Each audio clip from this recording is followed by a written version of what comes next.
Hola a todos, ¿qué tal? Pues bueno, es un gusto muy grande estar con ustedes. Me presento con ustedes, soy el doctor Alejandro Jaén García Delgado, soy médico especialista en geriatría y el día de hoy pues vamos a charlar sobre este tema, uno de los síndromes geriátricos más importantes que tenemos que siempre considerar en las personas mayores, que es el síndrome de fragilidad. Y vamos a tratar de aterrizarlo en un sentido más de comprender su significado, qué es esto de fragilidad, el diagnóstico y un poquito puntualizar algunos aspectos relevantes en lo que al tratamiento se refiere.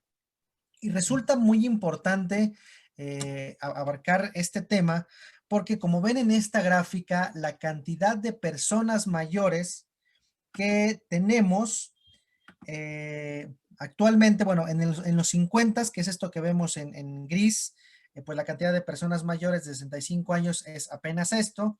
Más o menos andamos ahorita en esta proporción, un poquito más, 2010. La expectativa para el 2050, esto que vemos en azul claro, y para el 2100 esta va a ser la proporción de personas mayores. Se calcula que aproximadamente una de cada 5 personas en las próximas décadas va a ser un adulto mayor. O sea, la cantidad de personas mayores que tenemos o que tendremos en México y en el mundo va a ser abismal. Y con este incremento en la población de personas mayores, pues la aparición de varios síndromes geriátricos.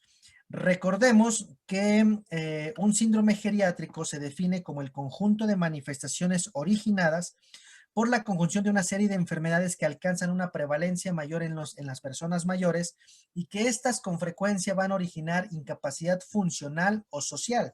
Y tenemos muchísimos síndromes geriátricos, todo esto es lo que los geriatras tenemos que considerar en las personas mayores, que cada uno de ellos puede ser consecuencia de un proceso crónico o bien provocados por eventos de reciente presentación y que casi siempre van a estar relacionados con un declive funcional. Como ven en esta diapositiva tenemos muchos síndromes geriátricos, pero específicamente en esta ocasión nos vamos a enfocar a lo que se refiere al síndrome de fragilidad.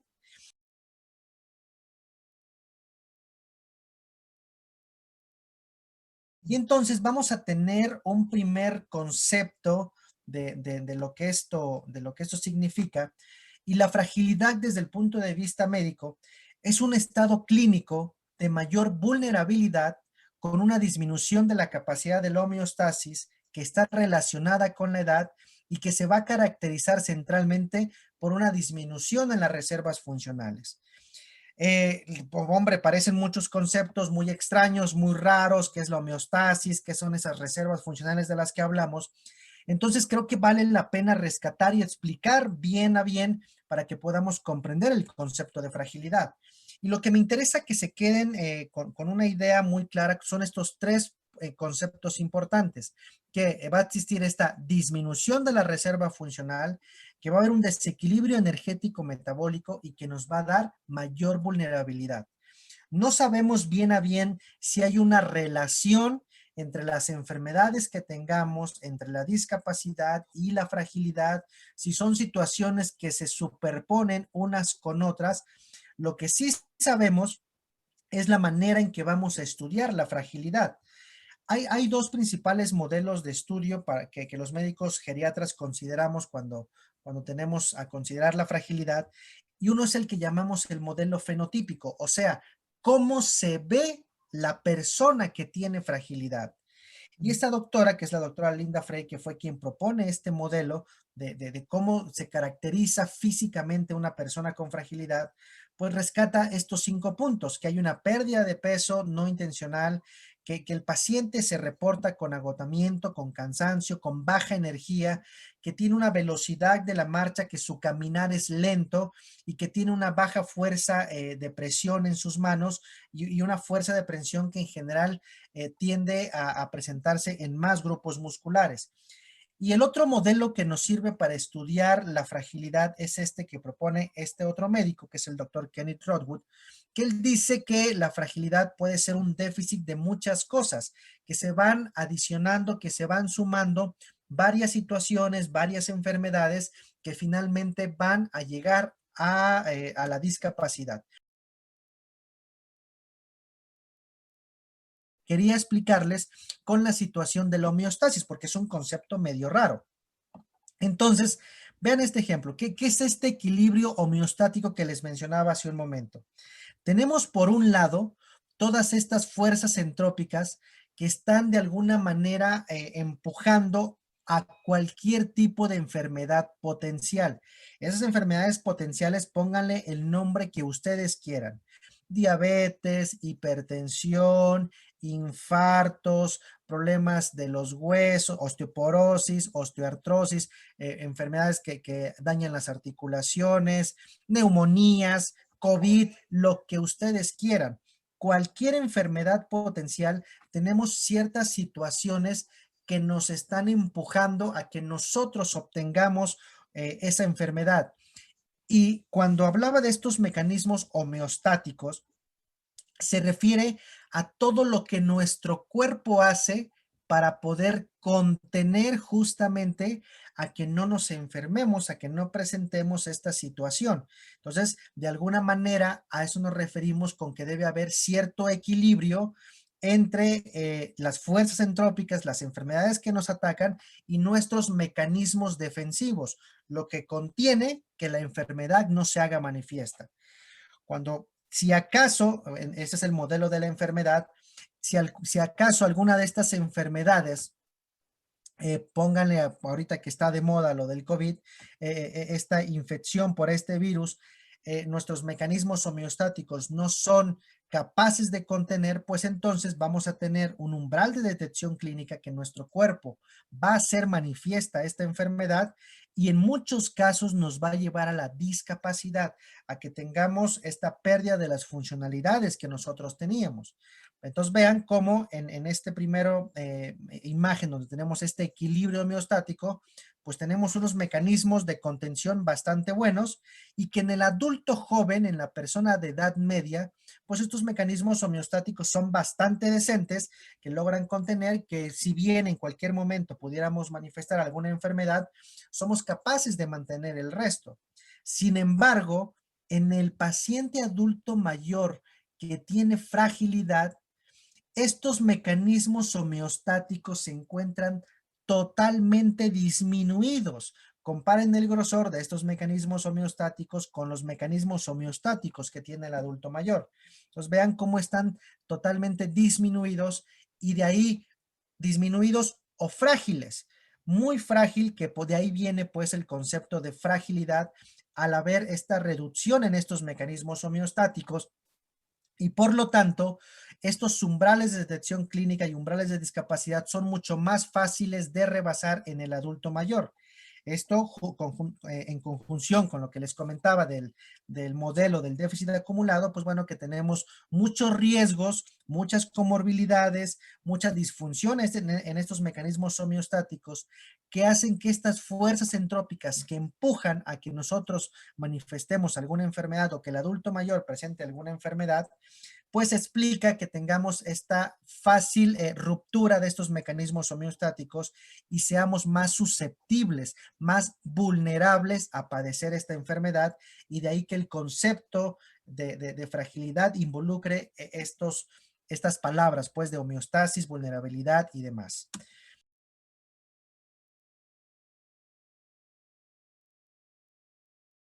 Que una de las maneras en que podemos nosotros estudiar el modelo de fragilidad y una de las maneras más prácticas es justamente con el modelo fenotípico, o sea, de cómo se ve la persona con fragilidad, cómo nosotros podemos identificarla.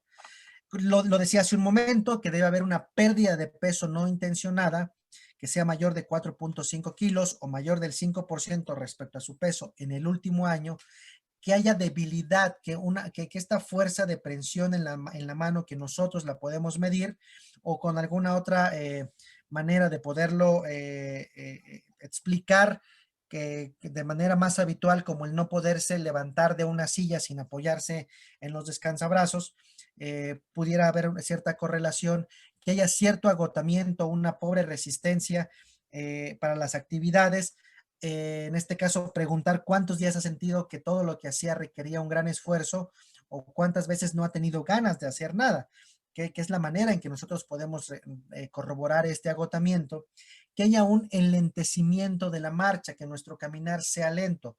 Obviamente siempre nosotros tenemos que considerar pues la talla, la estatura y de si somos hombres o mujeres para considerar qué velocidad. Si nuestro caminar si nosotros medimos menos de unos 73 hombres o menos de unos 59 mujeres y tardamos más de 7 segundos en caminar 4.5 metros, eso quiere decir que nuestro caminar es muy lento. Hace unos días justamente revisaba una mujer, una paciente, que estaba caminando a 1 metro por minuto. Imagínense lo lento, lo difícil, lo complicado que era para ella poder avanzar. Entonces, nuestro caminar debe tener cierto ritmo, cierta frecuencia y debemos de caminar más rápido de 1 metro por segundo. Entonces, cuando esto está disminuido, consideramos pues que el tiempo de caminata está lento. Y finalmente, una actividad física disminuida.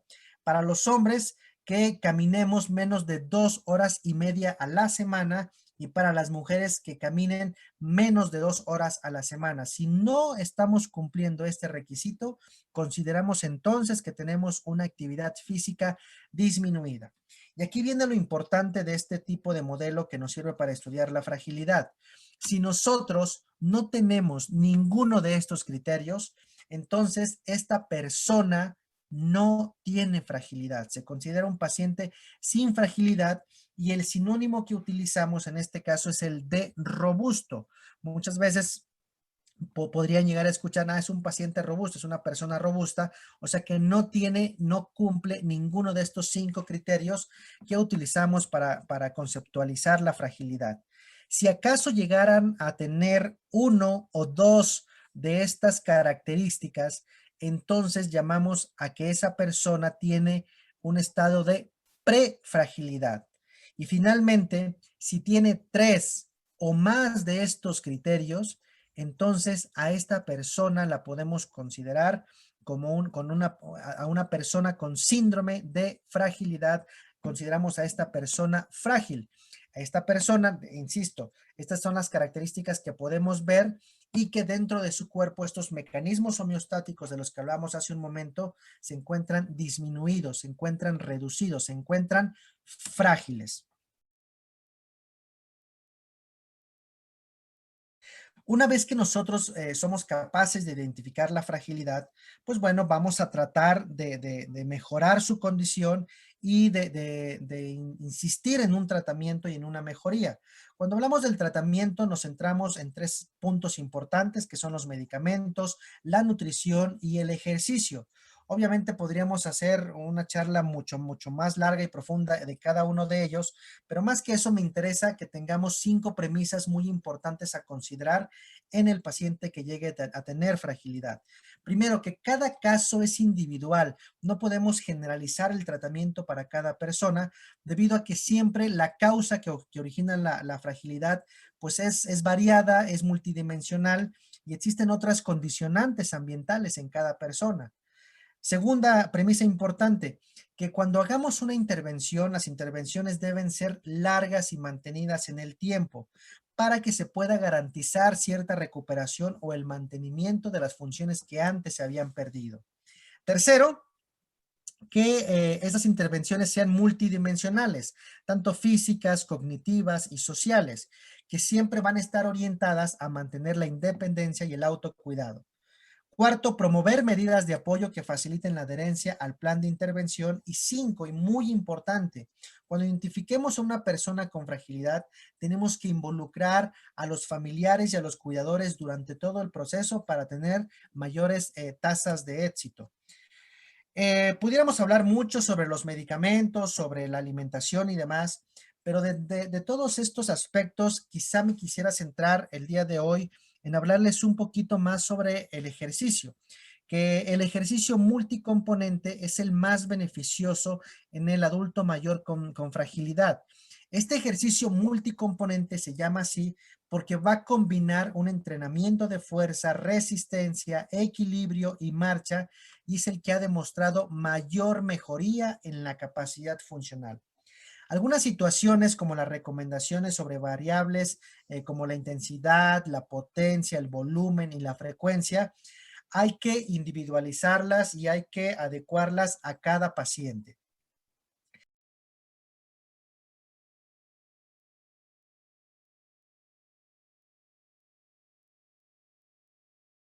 Y finalmente, pues bueno, algunas conclusiones de todo esto es de que se avecina o bueno, más bien estamos viviendo un aumento importante en la población de personas mayores. Con ello, la presencia de muchos síndromes geriátricos y por eso la importancia de una valoración por un médico especialista para que podamos buscar estos síndromes geriátricos. De ellos, el síndrome de fragilidad es un importante síndrome a considerar en personas mayores por su afección en la funcionalidad y en la calidad de vida, y que con todos ellos es posible un diagnóstico clínico y también un posible tratamiento que pudiera mejorarlo. Que las intervenciones que podamos realizar, principalmente ejercicio, y por eso lo pongo con negritas y subrayado, principalmente ejercicio, además de apoyo nutricional y en algunos casos quizá probar con un tratamiento farmacológico, van a causar un impacto benéfico en los pacientes que identifiquemos con síndrome de fragilidad.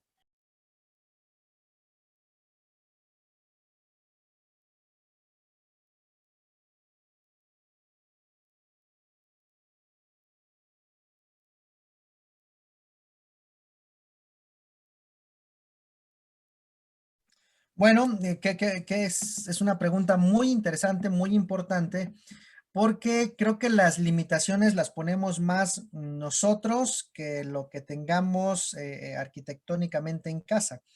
Eh, una parte importante, como ya lo dije, tenemos que individualizar cada caso particularmente porque siempre la persona mayor tiene ciertas enfermedades, ciertas comorbilidades que de pronto pudiéramos temer porque algo le pudiera pasar, el paciente hipertenso que tiene una arritmia y demás. Entonces, lo primero es que tenemos que individualizar cada caso, como ya lo dije anteriormente. Y hay una gran cantidad de ejercicios que podemos realizar en casa sin mayor problema. Y me viene a la mente en estos momentos, Ricardo, que hay una aplicación muy práctica. De hecho, te voy a sugerir que la consigas por ahí, que nos va a ayudar mucho para esta respuesta, que Ujú, se llama Bibi Frail. Bibi, así como vivir, ujú, Bibi Frail, búscala por ahí. Y entonces te vas a dar cuenta que descárgala y cualquier persona la puede descargar, está totalmente gratuita. Y es un programa que se está haciendo justamente por esto que acabas de preguntar, Ricardo, sí, porque nosotros podemos realizar actividades en casa y adecuarlas a nuestras capacidades. Ahora que tengas la oportunidad de descargar la aplicación, ujú, te va a pedir que algunos datos, registrar nombre, mail y demás, pero al inicio, ya una vez que hagas la introducción a la aplicación, te va a pedir que hagas una prueba que se llama SPPB, que esta prueba es algo que utilizamos los geriatras para valorar la funcionalidad, o sea, qué capacidades tiene la persona mayor para realizar ciertas actividades. Entonces, de hecho, te va a pedir que las hagas justamente para establecer qué tipos de ejercicios se recomiendan para cada persona. Si la persona puede caminar, si la persona tiene una disminución en la marcha, si tiene dificultades, muchas variables que hay que considerar. Y adecua el ejercicio. Ahorita ya tenemos aplicaciones o videos para realizar ejercicio casi de manera muy sencilla, pero esta aplicación nos permite seleccionar el ejercicio para la persona mayor de acuerdo a las capacidades que tenga con la prueba que hicimos de inicio.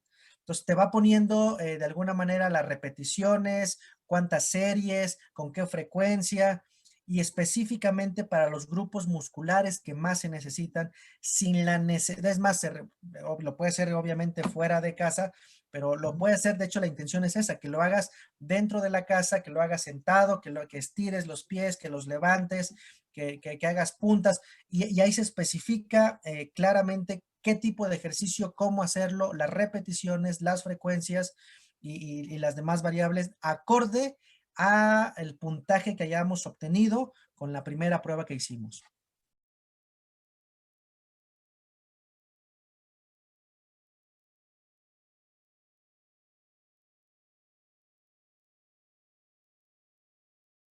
Justo algo que hemos platicado en las últimas semanas con un amigo psiquiatra es de que esta contingencia y esta situación de estar encerrados, más las personas mayores que son a quienes más Ujú, debemos de cuidar por el alto riesgo de complicaciones que la población de adultos mayores tiene respecto a los jóvenes, ujú, pues los ha llevado a niveles de estrés, depresión y ansiedad nunca antes visto, porque pues estar encerrado no es padre, no es bonito. ujú, Aristóteles decía que los hombres somos animales de contacto, que necesitamos estar en una estrecha relación, tocarnos, saludarnos y demás.